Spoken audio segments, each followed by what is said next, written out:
تو این ویدیو از کسایی که تو کافه کار میکنن پرسیدم که تو کافه چه کاری رو نباید انجام بدیم. بریم با هم ببینیم نظرشون چیه. محمد جان خوردنیه؟ خوردنی نه وایسا. سلام. خوبی شما؟ قربونه. به نظرت آدما تو کافه چه کاری رو نباید انجام بدن؟ سال سخت. درخواست نکنن که به اسپیکر وصل شن. جدی این درخواستو میکنن؟ این درخواستو میکنن. این خیلی کار زشت و زننده خیلی زیادیه. همچین درخواستی میکنن؟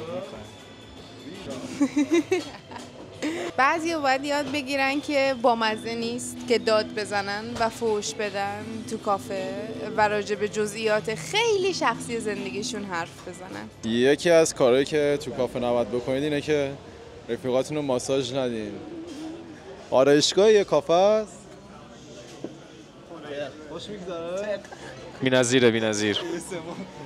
کارهایی که نباید بکنن زیاده، ولی یکی از زننده تریناش اینه که نمالن همون اون مدل اون میخواد.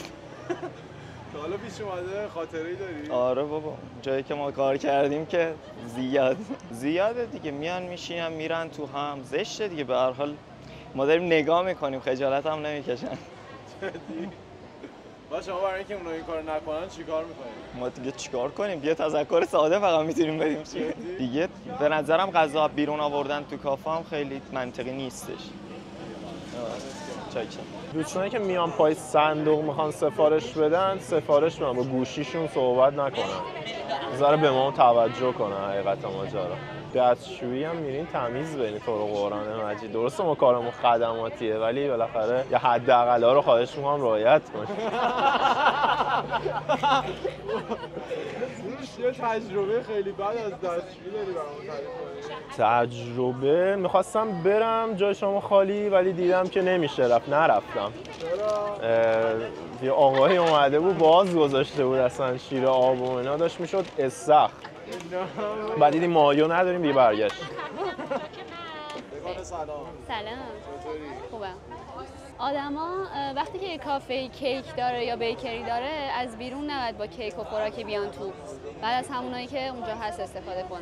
میشه یه موردی که برای اعتماد افتاده رو بگی؟ بله.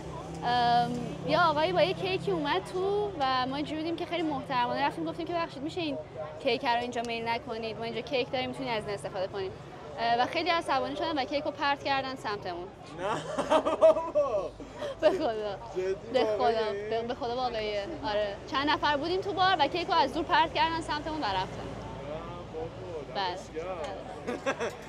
یه چیز دیگه هم هست اینکه وقتی که یه جای اسموکینگ ممنوعه، مثلا یواشکی اینجوری پاد نکشین دود بدین بیرون، به خاطر اینکه خب اونجا قانونش اینه که نباید اسموکینگ بشه دیگه، پاد و سیگار و همه چی.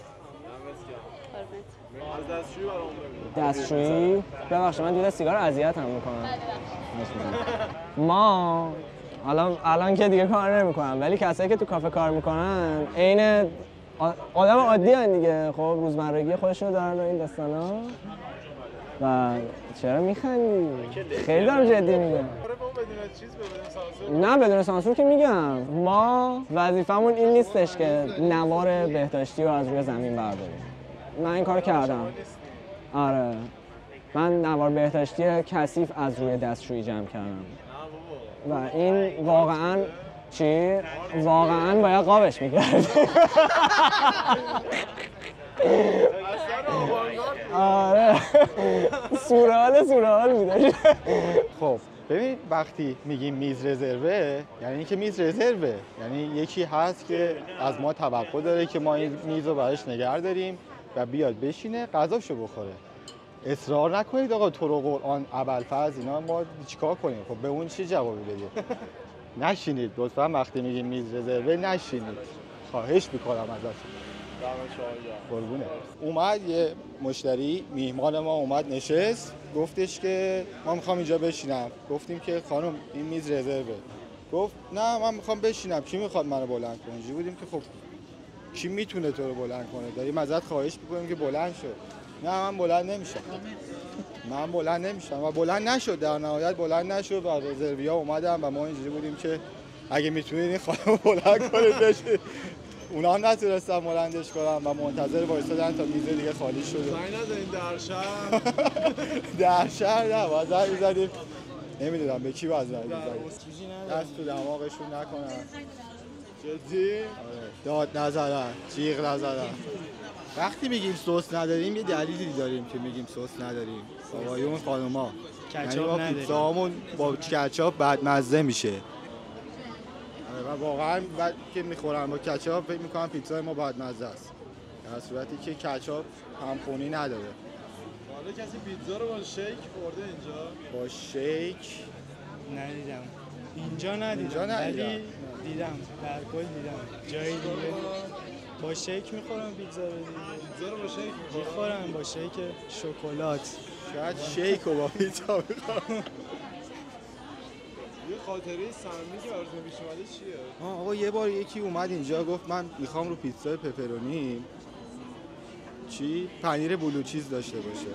و میگفتیم خب ما نمیتونیم این کارو بکنیم. نه پپرونی نبود.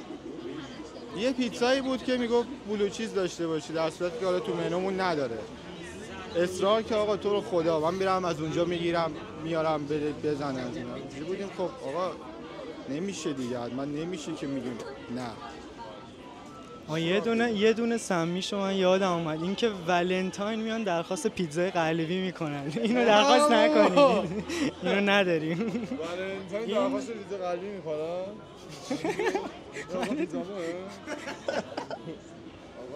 پیزامو یه دونه است. آقا پیزامو به نظر من موقع سرو کردن توی کافه وقتی ما داریم آیتما رو براتون سرو میکنیم نباید دست بکنن توی سینی و آیتما خودشون بردارن. چون باعث میشه سینی تعادلش رو از دست بده و آیتما روی زمین بریزه. به نظرم که نباید رو میز کثیف بشینن و بعد این فرصت رو به ویتر بدن که میز رو تمیز کنه و بعد میتونن بشینن. این کاری که خیلی هم تو کافه ها میکنن. امیدوارم که انجامش بدن. آقا وقتی میبینی که اینجا صف هستش مشتری هست از پشت این ستونه نه سفارش بده قربون شکلت برم من. بیا قشنگ شما مثل بقیه توی صف وایسا. این فکر نکنن که چون آشنان قراره که من کارشون رو سری راه بندازم. بابا این بنده خودم گناه نکردن تو صف وایسادن. به همین سادگی. جای سیگار روشن تو سطل آشغال امیر آقا نیست. اول لطفا خاموشش کن بعد بنوز سطل آشغال. ما اینجا آدم شما نیستیم. پای صندوق سر حساب کردن دعوا نکنن با هم. خیلی رو موقع؟ خیلی.